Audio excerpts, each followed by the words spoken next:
Sagittarius, hello there, my beautiful friends. We're going to do your general tarot reading for mid-March 2025. Thank you so much for joining me today. You know, I appreciate each and every single one of you. So let's get right down to business, as always, and start you off with an oracle card here, just so we could dip our toes in the energy and see what's happening for the lovely Saggies. Hope you're all doing fabulous and fantastic, my friends. Let's get it going here. My guide spirit team, talk to me. What do we got for the Saggies in mid-March? We're getting very close to Aries season. Let's see what energies, messages, insights we can take a little peek at for you. And yeah, then we'll take a real quick look at this first card. Then we'll get into the full reading itself. And at the very end, I'll pull you a bonus card from the Shadowland Tarot, just to see what might be in the shadows or what shadow work you can lean into, which is always interesting. But let's get it going here. Let's rock and see what we got for Saggy in mid-March. What's the vibe? What's the energy for my good friends? Let's get this card out nice and quick. What's going on for my Saggy friends, please? There we go. Thank you. Very dreamy. Different. Totally different from what I've been picking up for you in the last few weeks, because I will say this, a lot of the Saggy energy has had a certain edge to it for a couple weeks now, and this energy feels very water sign-like, right? So it's like very dreamy and imaginative, and it's sleepy in a way too. So it's like, it's softer than what I was expecting. Now, before we fully dive into that, if you're new here, I'll be speaking about the March subscriber surprise towards the end, so you might want to check that out. And also, if you could kindly illuminate that like button by tapping it right on its third eye, you know, I'd greatly appreciate it. But enough of the promo, into the reading. Let's talk more in depth about this card. So you can see the imagery here. We have this person, they're in their PJs, they got a nightcap on. There's like a little cloudy background. There's nonsensical things happening, like mice dancing. And there's literally dream catchers in this photo. So, of course, it does remind me of that imaginative water sign type of energy print. So for some of you, it could just link to sleep and rest. For some Saggies, maybe you need to watch your sleep. Maybe you need to get a little more rest and recuperation when this card is here. For some of you, you might be having a little insomnia when this card shows up. But then there is just this strong imaginative energy, which is great for anything creative. This is great for problem solving, ideas, any sort of creative pursuit. So whether it's like art or expressing yourself, for some Saggies, you might just need a vent to get some sort of energy out. Now, the only real caution, aside from not getting proper rest, when I see this card is that of overthinking. So in this time, it's very important that you don't overthink something to the point where it becomes fanciful, or like a fantasy of sorts, like, because there could be a lot of dwelling on something, or it could be someone you're connected to. So we'll just leave it at that. For the most part, it's really good, but let's get into tarot. And yeah, I always say that first card here doesn't make or break the reading. It's just a little footnote. Let's get you 3 tarot cards in the upright. Then we'll get into that intuitive juiciness. Shuffle it up one time here for my Saggies. What's happening, please, my guides? And yes, while we get this deck shuffled up and ready to go, yeah, let's talk about last week's reading. It was titled Beware of This Person. So just like I was saying, there's been an edge to the Saggy readings, whether it's the people around you or even your energy. There's been a certain no-nonsense type of vibe to it as well. So it's been like kind of stern. But in last week's reading, it was kind of pointing at someone in your circle that you might need to really keep a close eye on. But we're going to see what shows up for you this week. As you know, energy is very fluid, never set in stone. So when we take this out, hits for you, because we could be seeing your vibe or somebody else's, right? Let's get it going. 3 cards from my beautiful Saggy friends. What's happening? What do we got in mid-March? Thank you. We have the Tower, Saggy. It's okay. This could be a tower that's already happened, or it could be something that's building up. I will mention this as well. Aries had this tower in the exact same position. Okay, so it's got to be a fire sign thing. And I always say not all towers are bad towers. This could be good. Let's get a couple more. Hanged Man. So the complete opposite type of energy we have going on. It's like full go, full stop. Full go, full stop. Let's get one more out here for you. What do we have for my Saggy friends, please? Full go, full stop. Okay. All right. I mean, at least there's a very happy ending to this. We have the sun, big Leo vibes.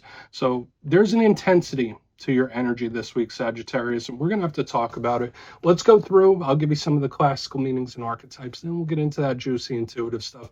But at first look, first glance, there is a little bit more of an edge to the water energy showing up for you. You know, I always look at the elements first just to see how everything's flowing. And yeah, we do have this tower here in the front. And although it looks like fire and brimstone, when I see a tower, I think of Scorpio. That's Scorpio's card, so that's water. Now, when we have the Hanged Man, that's a mixture. Some people call that Pisces, some people call it Virgo, some people call it Scorpio. I feel like that's an earth-water mixture, but we do have fire here on the back end. So it's like different modes, different energies, different things. And they're all kind of competing against each other. Now, there's a really positive outcome here. That's the one thing I really do like. But this energy in the front, it's like very much stop, go, hot, cold. There's like two different extremes of energy happening here. So let's go through this bit by bit and really start to build it out. Position number one, once again, we're starting with the tower. And as I'm sure a lot of you already know, this is a card of shock. It's a card of upheaval. And I always say it, it's nothing to be nervous about. There's good towers and there are rough ones too. For some of you, this could represent an ending. This could represent hitting the reset button on something as well, where it's like, all right, well, let's give this another go. Let's try this again, or let's try this a different way. We're going to go back to the drawing board. So for some of you, there could be certain things you're going through where it's like, you know, maybe I'll take a different route, or maybe we could do this, but in a different way. There's a certain optimism to that. But the tower, again, it's just very intense. It's an energy of shock. It's something that can come in very suddenly. So we're going to hope that it's a good thing. There's a really strong energy bubbling with this card. There's a lot of intensity to it. And that's why this here, the card that's coming up next, is a little like, what's going on? Because this energy is so intense on the front end. But we have the complete and total opposite of it coming up next. So we're just going to have to see what's up. And yeah, again, it does link to Scorpio energy. That's one of your zodiacal neighbors. So maybe you have some Scorpio placements yourself. If that's not the case, just always remember the tower's not always fire and brimstone. But moving to the center, we have the Hanged Man. So whereas we have the intensity of this tower, and it could be things ending, it could be, I mean, it is very karmic as well.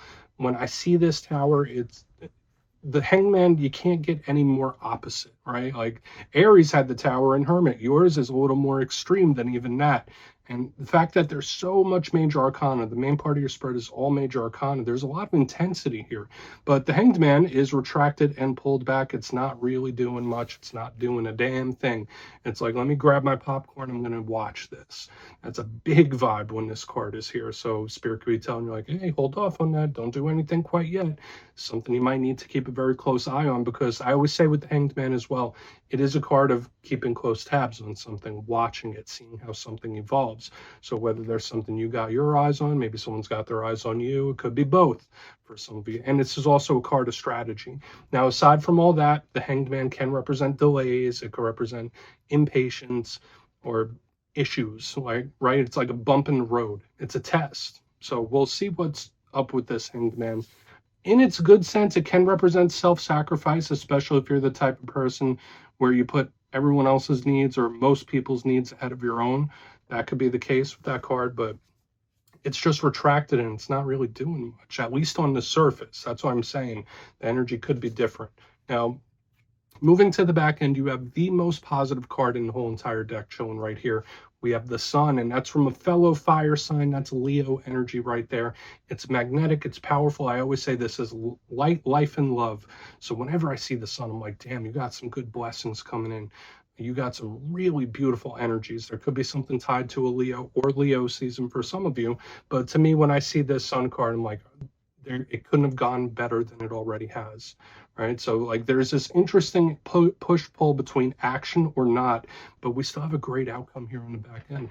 Now, another thing I'll mention about the Sun before we jump into the clarification, the Sun can represent realizations. It can represent revelations. It can represent truth coming to the surface. Or just seeing something for what it is, because nothing can hide under the rays of the Sun. So it can represent something coming to the surface. So I want to dive deeper on all of it, Saggy. Let's do it. Let's jump in and clarify. Okay, let's get a good shuffle here for Saggy gang. What's happening for my good friends, please? What do we got for Saggy? And yes, this is where I go intuitive with the message, which means I just tell you how it feels to me. So feel free to do further research or rely on your base knowledge of tarot, because as you know, every single reading is about the reader's interpretation, and I'm just giving you mine. Let's go in on that tower. And yes, if you're a reader yourself, please feel free to play along. That's why the box is here. If you're feeling any messages you want to give to Saggy, you could drop it in the comments. I don't mind at all. Okay, tower time. Why is it here for my Saggies, please? Why is the tower here? All right, thank you. Moon in reverse. Whoa. Okay, so there's that watery energy here. That's big Pisces energy. Some people also link it to the Cancer collective. So I'm not sure if you're connected to either of those signs. But the moon in reverse is very similar to the sun, where it's like a realization or a revelation. So when we see it under the tower, it's like all the dots connecting at once. So for a lot of Sagittariuses, regardless of the situation you're dealing with, whether this is something that happens in this week or even next, when I see the tower with the moon in reverse, it's either a shocking realization, a shocking revelation as well, or just an action, just something popping up. Now, I do think this is going to lead to something good, even though this energy is so intense that it can feel uncomfortable. And to really double down and triple down, so far, all major arcana, which is not something to scoff at, right? If you know about tarot, it's the major arcana, minor arcana.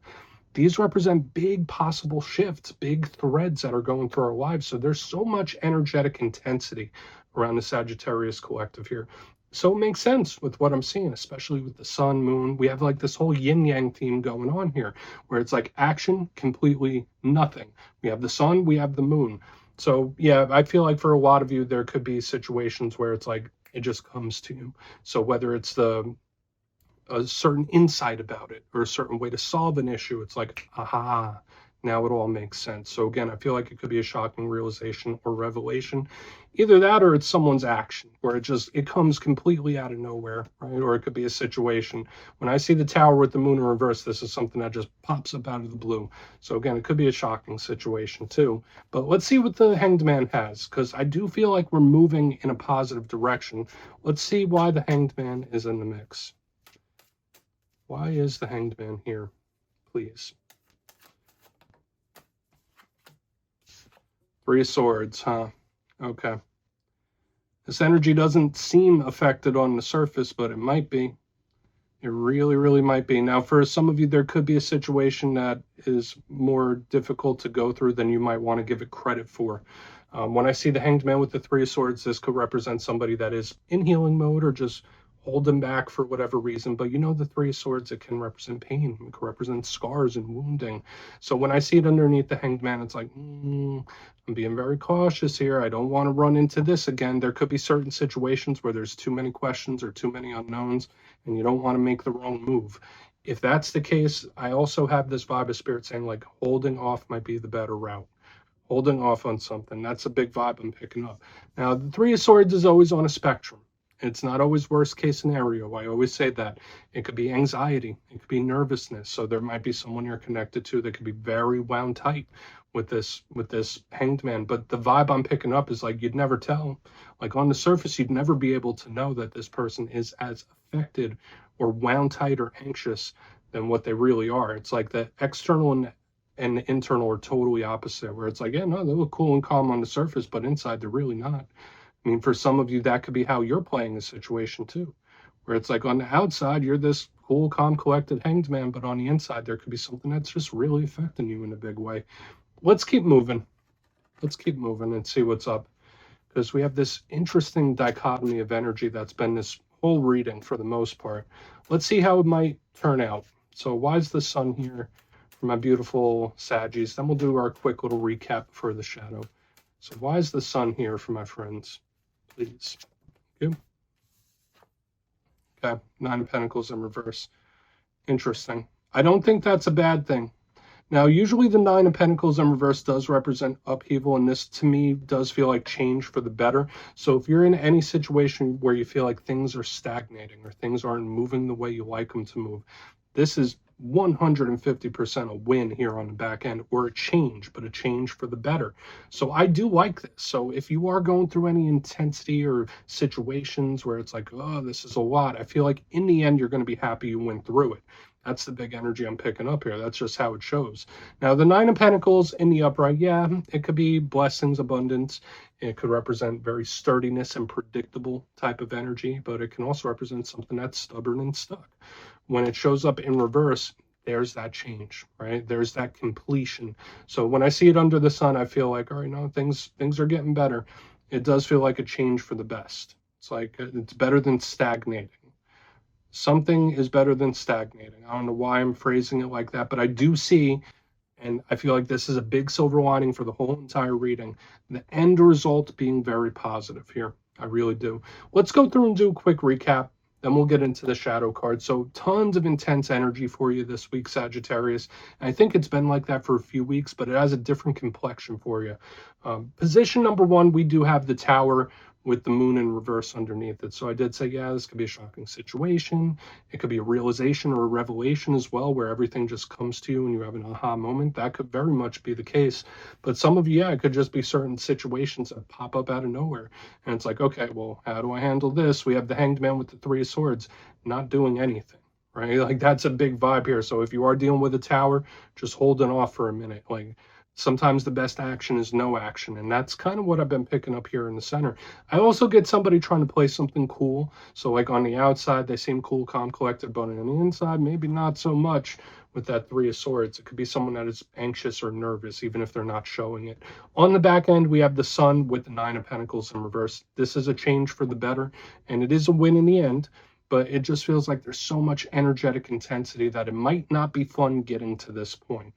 Right? Like you'll be thinking, could there have been an easier way or an easier route? You're going to get there though, and you're going to be happy for this experience, whatever it might be, believe it or not. So please take a screenshot if you want to look into it further. Let's see what's in the shadows. So let's get a good shuffle here from us, Saggy friends. What's happening?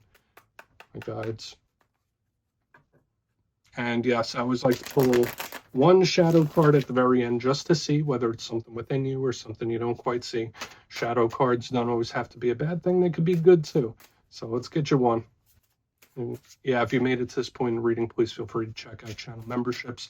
I'll put a link for it in the comments below. It's a beautiful way to support the channel, and I have much love for all my channel members. Okay, let's get this shadow card out. Here we go. Thank you. Seven of Swords, and that's another card that I've been seeing for a lot of different signs recently. Now, I will say this, the Seven of Swords, yes, it can be sneaky. It can link into the reading we saw last week where there might be someone that you need to keep a very close eye on. That's very possible. But generally, I say that this card belongs in the shadows, right? The Seven of Swords can represent things that are just kind of outside of our vision, certain things that we don't quite know yet.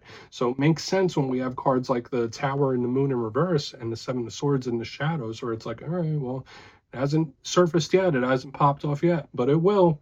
That's a big vibe we could pick up here. But a big thing with the Seven of Swords as a shadow card, this could be certain healing that still needs to be done, certain situations that you've dealt with aren't fully healed yet. That could be it for some of you, but it can also be a caution from spirit when this card shows up in the shadows. So it's like, just like we saw in the reading itself this week, the cautious approach. And I've been seeing that for all the fire signs for like the past couple weeks.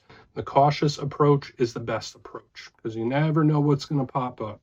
So that's the big energy I'm picking up here, Saggy. It doesn't feel bad, but it's just something to keep an eye on. So yeah, Saggy, that's what I have for you this week, my friends.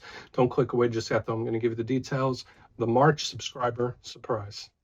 If you would like to book a personal reading with me and get a little glimpse into whatever situations you're dealing with, you can check out my digital calendar on my website, mastermetaphysics.com. The March schedule is up and live, but for the March subscriber surprise, giving away 3 copies of one of my most favorite decks, the Everyday Witches Tarot. So if you'd like to get your name in for this, it's 2 simple things, as always, my friends. First, you must be subscribed, and second, let me know down in the comments, where in this beautiful big world are you from? I'll go first. I'm from New Jersey, and you could just put it down in the comments and you'll be entered to win. And at the end of the month, the winners will be announced in my community tab. As always, my friends, much love, and I'll talk to you soon.